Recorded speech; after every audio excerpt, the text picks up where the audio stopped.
បាទសូមគោរពនិងជម្រាបសួរទៅដល់ពុកម៉ែបងប្អូនដែលនិយមតាមដានទស្សនានៅ Channel Don Bosco ជាទីមេត្រីសម្រាប់ថ្ងៃនេះផងដែរខ្ញុំបាននឹងធ្វើការជម្រាបជូននៅហោរាសាស្ត្រប្រចាំថ្ងៃត្រូវនឹងថ្ងៃអង្គារទី5ខែកុម្ភៈឆ្នាំ2019អញ្ចឹងខ្ញុំបាននឹងធ្វើការបកស្រាយនៅដួងចិត្តរាសីរបស់ពុកម៉ែបងប្អូនទាំង12ឆ្នាំសម្រាប់ឱកាសបាទថ្ងៃបាទចូលឆ្នាំចិនបាទប្រពៃណីចិននេះផងដែរតើពុកម៉ែបងប្អូននឹងមានបាទរាសីឡើងខ្ពស់ឬក៏ស្រត់ចុះអញ្ចឹងបាទមុននឹងធ្វើការជម្រាបជូននៅបាទដួងចិត្តរាសីនោះខ្ញុំបាននឹងធ្វើការជម្រាបជូននៅពេលវេលាបាទដែលត្រូវនឹងចេញដំណើរដើម្បីទទួលបាននៅបាទលៀបសក្ការៈនាថ្ងៃអង្គារនេះដូចតទៅសម្រាប់ពេលព្រឹកបាទចាប់ពីម៉ោង 6:00 ដល់ម៉ោង 8:24 នាទីគឺជាពេលវេលាសេរីចំពោះពេលពេញពន្លឺចាប់ពីម៉ោង 8:24 នាទីដល់ម៉ោង 10:48 នាទីគឺជាពេលវេលាទុកសោកចំពោះពេលថ្ងៃត្រង់ចាប់ពីម៉ោង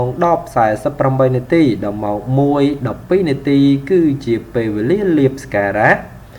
ចំពោះពេលរសៀលចាប់ពីម៉ោង 1:12 នាទីដល់ម៉ោង 3:36 នាទីគឺជាពេលវេលាគ្រោះថ្នាក់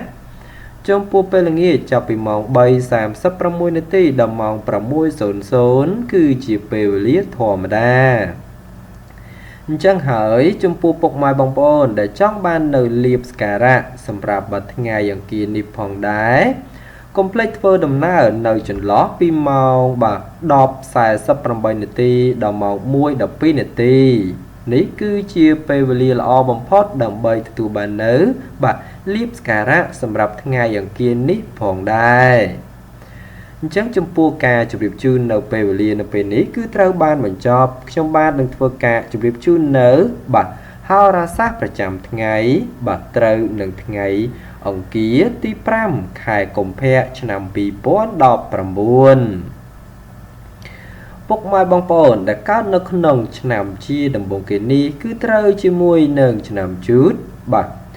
ពងទេវតាប្រុសធាតុទឹករាសីសម្រាប់ថ្ងៃនេះគឺល្អជាមធ្យម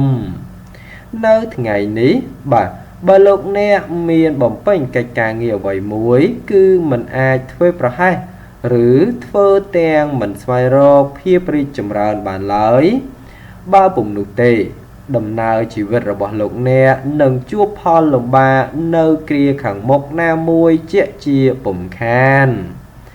ការរស់នៅក្នុងរង្វង់គ្រួសារមានភាពសុខដុមនិងកំពុងតែស្រស់ស្រាយជាប្រពៃ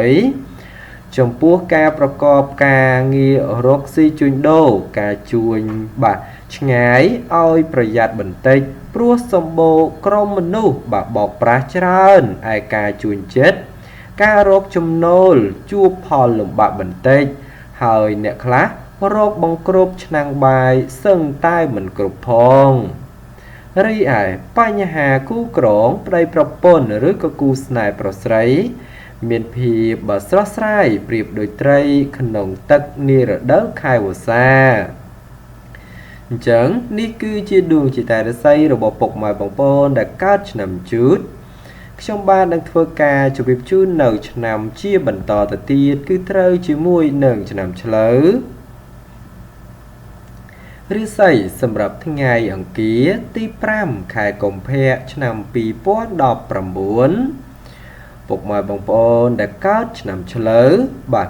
ពងមនុស្សប្រុសធាតុដីរាសីសម្រាប់ថ្ងៃនេះគឺស្រត់ចុះនៅថ្ងៃនេះលោកអ្នកមិនត្រូវធ្វើអ្វីដែលសំខាន់ពេកឡើយពីព្រោះថាផលមិនល្អតែងតែងាយកើតឡើងផងដែរក្នុងកំឡុងពេលនេះដែរលោកអ្នកត្រូវចេះសន្សំប្រាក់កាសខ្លះទៅប្រសើរអ្នកខ្លះបាទប្រកបរបររកស៊ីជួញដូរលៀបធំលៀបតូចបាទពុំសូវមានសម្បូរទេព្រោះបើមិនបោលហួសក៏ត្រូវអ្នកដតីដណ្ដើមយកអស់បាទមុនផងដែរការធ្វើដំណើរបាទទីជិតឆ្ងាយ ចូលប្រយ័ត្នទិសឧត្តរបន្តិចព្រោះងាយបាទជួបឧបទ្ទវហេតុជាជាងសពមួយដងរីឯបញ្ហាសេចក្តីស្នេហាកំឡោះក្រមុំឬក៏បាទពុះម៉ែពីម៉ៃក្តីមានការឆាប់ទាំងប្រឆាហើយក៏ឆាប់ត្រូវរើគ្នាវិញទៀតផងចឹងនេះគឺជាដួងចិត្តរាសីរបស់ពុកម៉ែបងប្អូនដែលកើតឆ្នាំឆ្លូវ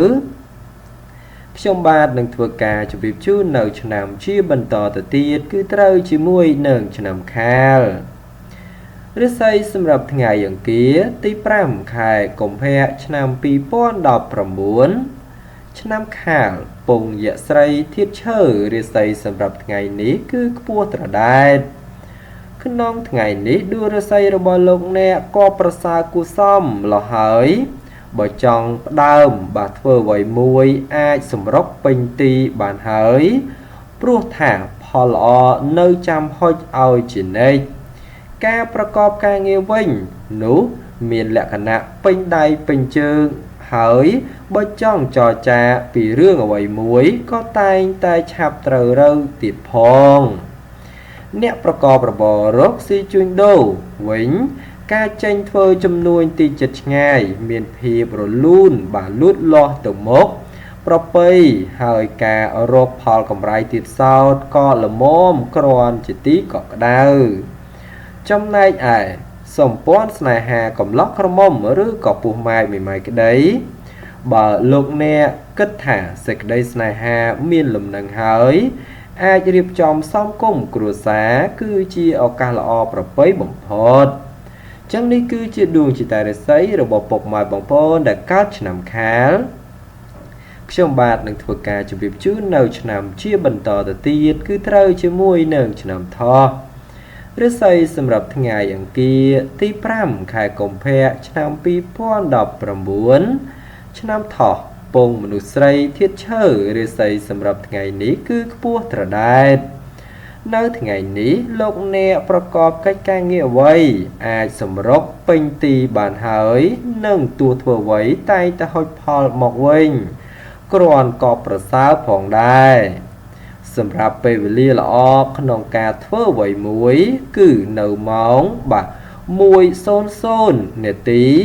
ទៅម៉ោង2បាទ49នាទីរសៀលហើយ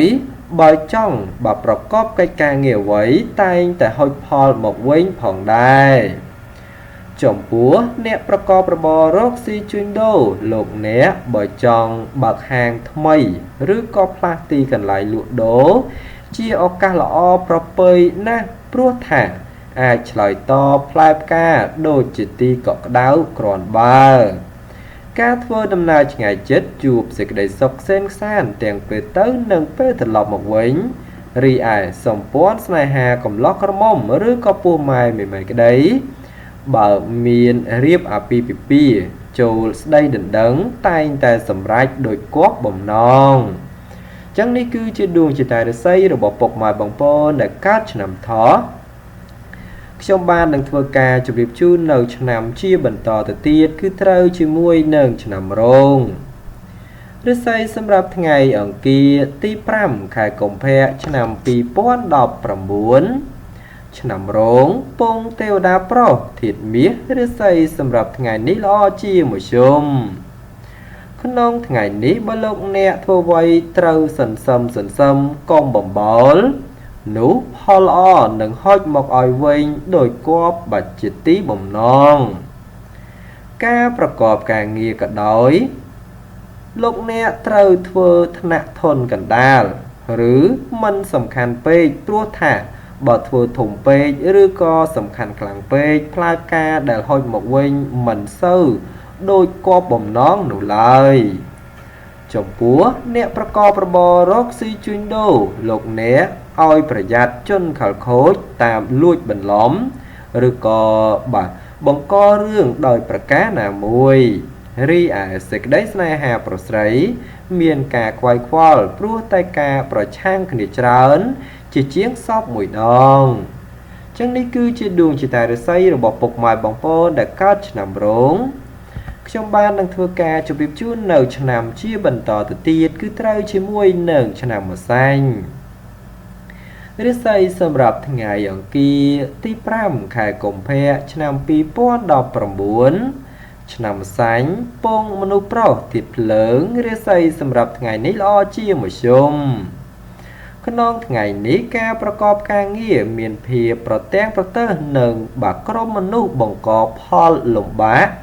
ច្រើនដូច្នេះទាល់តែអត់ឱនបាទឬមួយក៏មានការតស៊ូបន្តិចទើបបាទឆ្លងគ្រាលំបាកទាំងនេះទៅរួចក្នុងរង្វង់ក្រុមគ្រួសារលោកអ្នកត្រូវចេះអត់ឱនឲ្យគ្នាទើបមានភាពសុខដុមនិងប្រកាសមិនសូវហូរធ្លាចេញអស់ពីខ្លួនអ្នកប្រកបរបររកស៊ីជួញដូរការជួញទីចិត្តឆ្ងាយមានការទិញចូលលក់ចេញក្រាន់បើហើយពិសេសបើមានបើករបរថ្មីឬក៏បាទធ្វើអ្វីមួយដែលថ្មីនោះគឺមានផលល្អមកវិញគួរសមរីឯបញ្ហាគូក្រងប្តីប្រពន្ធឬក៏គូស្នេហ៍ប្រស្រីមានការប្រឆាំងគ្នាបន្តិចនិងបាទឆាប់បាទចាប់កំហុសគ្នាច្រើនទៀតផងចឹងនេះគឺជាដួងចិត្តរាសីរបស់ពុកម៉ែបងប្អូនដែលកើតនៅក្នុងឆ្នាំម្សាញ់ខ្ញុំបាននឹងធ្វើការជម្រាបជូននៅឆ្នាំជាបន្តទៅទៀតគឺត្រូវជាមួយនឹងឆ្នាំមមីរិស័យសម្រាប់ថ្ងៃអង្គារទី5ខែកុម្ភៈឆ្នាំ2019ពុកម៉ែបងប្អូនដែលកើតឆ្នាំមមីពងទេវតាស្រីធាតុភ្លើងរិស័យសម្រាប់ថ្ងៃនេះគឺខ្ពស់ត្រដែតថ្ងៃនេះដែរយីអូនបានងើបឡើងខ្ពស់ដូច្នេះជាឱកាសល្អច្រើនសម្រាប់លោកអ្នកពង្រីកការងារអ្វីមួយពីព្រោះតែងតែហុចផលល្អចូលមកច្រើនជាងផលអាក្រក់ចំពោះអ្នកប្រកបរបររកស៊ីជួញដូរឬក៏រាជការក្រុមហ៊ុនឯកជនក្តីបើទោះបីកិច្ចការងារមមាញឹកក៏ដោយក៏តែងតែមានសំណាងមកវិញផងដែរគឺធ្វើច្រើនតែងតែហុចផលច្រើនជានិច្ចក្នុងពេលនេះដែរលៀបសំណាងមានច្រើនគួរសមដូច្នេះជាឱកាសល្អក្នុងការពង្រីកជំនួញព្រោះថាផ្លែផ្កាហុចមកវិញឃើញថាអាចឆ្លើយតបគួរជាទីពេញចិត្តតែយ៉ាងណាលោកអ្នកឲ្យប្រយ័ត្នបើគ្រោះចាញ់បោកគេព្រោះក៏មានបាក់ខ្ពស់ផងដែរបញ្ហាសម្ព័ន្ធស្នេហាកំឡោះក្រមុំលោកអ្នកមិនគប្បីលងលក់តែក្នុងរឿងស្នេហាខុសរបៀបដែលនាំឲ្យខូចអនាគតដោយប្រការណាមួយចឹងនេះគឺជាដួងចិត្តរាសីរបស់ពុកម៉ែបងប្អូនដែលកើតឆ្នាំមមីខ្ញុំបាននឹងធ្វើការជម្រាបជូននៅឆ្នាំជាបន្តទៅទៀតគឺត្រូវជាមួយនឹងឆ្នាំមមែរិស័យសម្រាប់ថ្ងៃអង្គារទី5ខែកុម្ភៈឆ្នាំ2019ឆ្នាំមមែពងទេវតាស្រីធាតុមាសរិស័យសម្រាប់ថ្ងៃនេះគឺស្រុតចុះនៅថ្ងៃនេះបើទោះបីដួងរិស័យស្រុតចុះក៏ពុតតែការប្រកបការងារបើលោកអ្នកមានការពុះពៀនិងខិតខំប្រឹងប្រែងនោះតែងតែសម្រេចជោគជ័យត្រឡប់មកវិញផងដែរការរស់នៅវិញលោកអ្នកមិនគប្បីបើចាប់កំហុសឬក៏រិះគន់អ្នកដទៃបើច្រើនឡើយប្រយ័ត្នឥតការងារធ្វើសោះនាំគេគុំគួនហើយជួបផលលំបាកដល់អាត្មាខ្លួននៅគ្រាក្រោយផងដែរអ្នកប្រកបរបររកស៊ីជួញដូរបាទមុខជំនួញទីចិត្តឆ្ងាយមិនហុចផ្លែផ្កាដូចជាទីគប់ចិត្តនោះទេហេតុនេះអាចនិយាយបានថាគ្រាន់មួយទល់មួយទប់ទល់ចៃវាយរីឯបញ្ហាសេចក្តីស្នេហាប្រុសស្រីមានការបង្ករឿងឥតហេតុផលច្រើនព្រោះតែការមិនសូវទុកចិត្តគ្នាទៅវិញទៅមកចឹងនេះគឺជាដួងចិត្តរាសីរបស់ពុកម៉ែបងប្អូនដែលកើតឆ្នាំមមែខ្ញុំបាននឹងធ្វើការជម្រាបជូននៅឆ្នាំជាបន្តទៅទៀតគឺត្រូវជាមួយនឹងឆ្នាំវប់រិស័យសម្រាប់ថ្ងៃអង្គារទី5ខែកុម្ភៈឆ្នាំ2019ឆ្នាំវប់ពងយៈប្រុសធាតុដែករិស័យសម្រាប់ថ្ងៃនេះគឺស្រុតចុះ nơi ngày ní khơi thả đầm nao chỉ vật bò lục nè mình lo prostate hạt ní bậc khơi thàn ca na mui mình lõ có bay chia oi ban ngay hơi đại khát mình trâu thôi trẻ thuộc đấng rương nè đợt tây pe tràn lới bà mình được này tếประหยัด ban គ្រប់ភ័យមកវិញ សម្រាប់លោកអ្នកប្រកបរបររកស៊ីជួញដូរក៏បីមានការប្រយ័ត្នប្រយែងក្រុមមនុស្សសំដីផ្អែមល្ហែមតែសម្បកក្រៅប៉ុន្តែខាងក្នុងដូចផ្លែល្វាចាំតែឆ្លៀតឱកាសដើម្បីដណ្ដើមផលប្រយោជន៍អ្វីមួយការធ្វើដំណើរទីជិតឆ្ងាយជួបភាពសុខដុមបាទដូចសពមួយដងរីឯសម្ព័ន្ធស្នេហាកំឡោះក្រមុំវិញហាក់ដូចជាធ្លាក់ចុះទាបហើយមានការប្រឆាំងគ្នាច្រើនទៀតផងចឹងនេះគឺជាដួងជាតារាសីរបស់ពុកម៉ែបងប្អូនដែលកើតនៅក្នុងឆ្នាំវកខ្ញុំបាននឹងធ្វើការជម្រាបជូននៅដួងជាតារាសីរបស់ពុកម៉ែបងប្អូនដែលកើតឆ្នាំជាបន្តទៅទៀតគឺត្រូវជាមួយនឹងឆ្នាំរការិស័យសម្រាប់ថ្ងៃអង្គារទី5ខែកុម្ភៈឆ្នាំ2019ឆ្នាំរកាពងយៈប្រអាទិត្យដែករិស័យសម្រាប់ថ្ងៃនេះគឺស្រិតចុះនៅថ្ងៃនេះបើលោកអ្នកបាទធ្វើអ្វីមិនអាចធ្វើរំលងពីបញ្ហាសុវត្ថិភាពបានទេពិសេសងាយកើតរឿងរ៉ាវចំបែងចិត្តណាស់ផងដែរ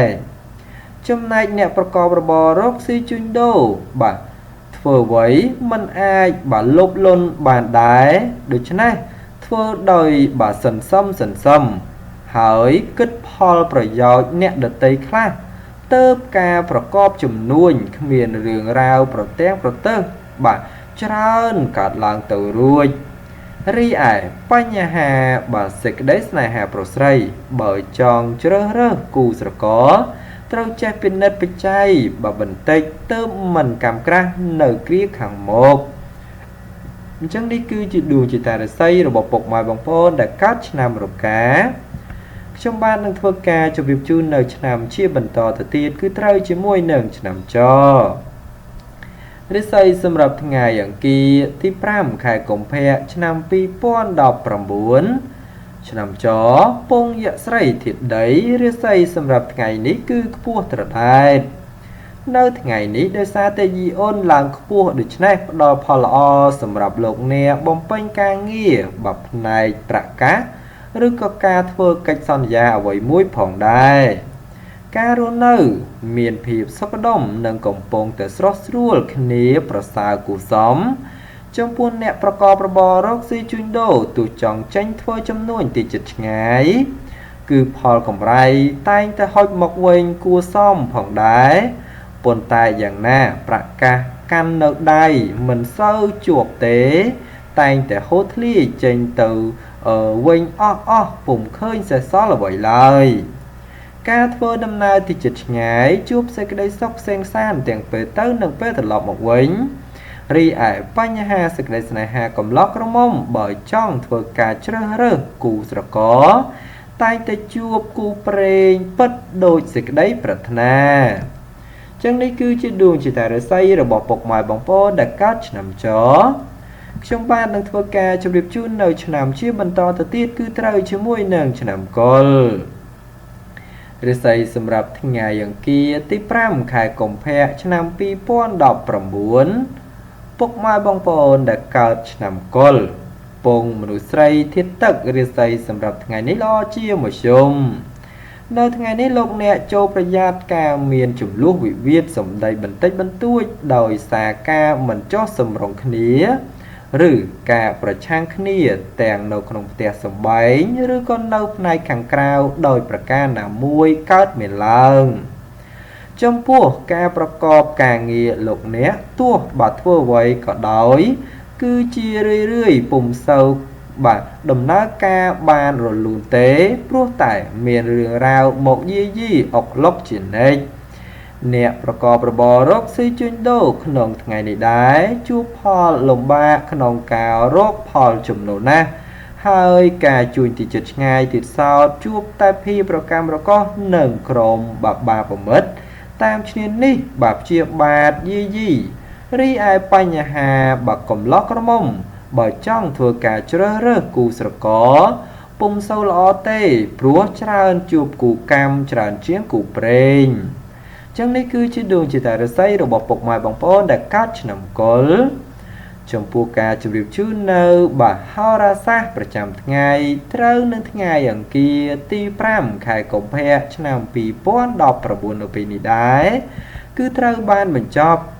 សង្ឃឹមថាពុកម៉ែបងប្អូនប្រកាសជាពេញចិត្តហើយគ្រប់គ្រងរូបខ្ញុំបាទផងដែរសូមបើពុកម៉ែបងប្អូនជួយចុចប៊ូតុង Subscribe និងជួយចុចប៊ូតុង Like និង Share ដើម្បីទទួលបាននៅបាទហោរាសាស្ត្រជារៀងរាល់ថ្ងៃបាទព័ត៌មានតទៅជំនាញសុខភាពនិងសម្រស់ក្បួនទស្សទីមួយចំនួនថ្មីបន្ថែមទៀតពីខ្ញុំដុនបូស្កូសូមអរគុណនិងសូមជម្រាបយើងនឹងវិលមកជួបគ្នានៅឱកាសក្រោយៗទៀតបាទសូមអរគុណ